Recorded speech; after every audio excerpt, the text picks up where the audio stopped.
কৃষ্ণ ভগবান যখন বললেন যে যারা শাস্ত্রের বিধি মানে না, শাস্ত্রের বিধি না মেনে স্বেচ্ছাচার আচরণ করে, এই সমস্ত ব্যক্তিদের ইহকালে কোনো সুখ হয় না, আর পরকালে এদের কোনো গতি হয় না। কৃষ্ণ ভগবান এই কথা বললেন। যখন এই কথা বলছেন, অর্জুনের মনে সংশয় জেগেছে। দেখেন, এই অর্জুন যে কথাগুলি বের করে আনছে সমস্ত জগৎ জীবের জন্য, এই কথা যখন কৃষ্ণ বলেই ফেললেন যে স্বেচ্ছাচার আচরণ করে শাস্ত্রের বিধিবিধান না মেনে যে কর্মাদি করা হয়, সেটার আর ইহকালও নাই, পরকালও নাই, তাহলে জীবের গতিটা কি হবে? এইটা বের করে আনার জন্য অর্জুন প্রশ্ন করলেন।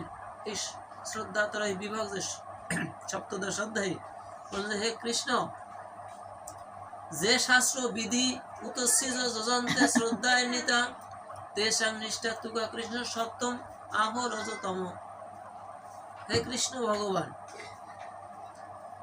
কেহ আছে শাস্ত্রের বিধান মানে না, তারা জানে কিন্তু মানে না। আবার এমনও কেহ আছে তারা শাস্ত্রের বিধান জানেও না, কিন্তু তারা অন্তরে শ্রদ্ধা এবং ভক্তি দিয়া তোমার ভজনা করে, তারা দেব দেবতার পূজা আদি করে, গুরু গোবিন্দের সেবাও দেয়, ভক্ত সেবাও দেয়, কিন্তু সেটা কি করে দেয়? তারা শাস্ত্রের বিধিবিধান মানে না, জানে না, কিন্তু তাদের ভক্তিটা আছে, ভক্তি দিয়ে এই ভজনাগুলি করে। তাদের শ্রদ্ধাটা তুমি কোন দিকে নিবে?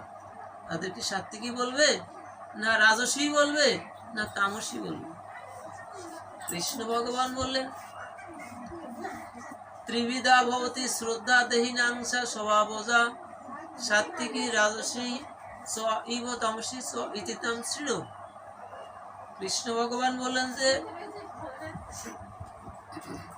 মানুষের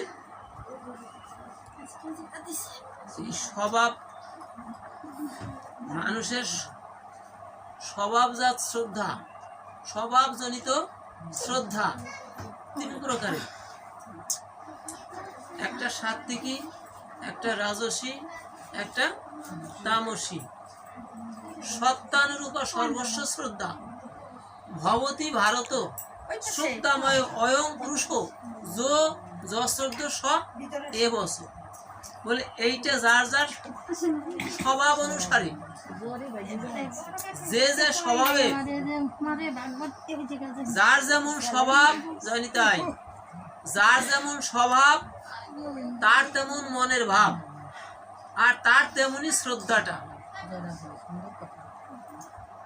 যে সাত্ত্বিকী স্বভাবের লোক,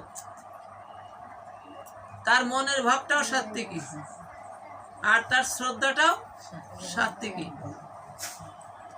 যে রাজসিক স্বভাবের লোক, তার শ্রদ্ধাটা রাজসিক, তার ভাবটা রাজসিক, তার শ্রদ্ধাটাও রাজসিক।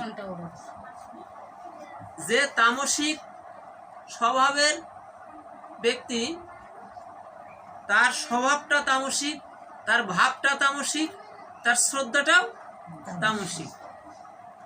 কৃষ্ণ ভগবান পরিষ্কার করে দিলেন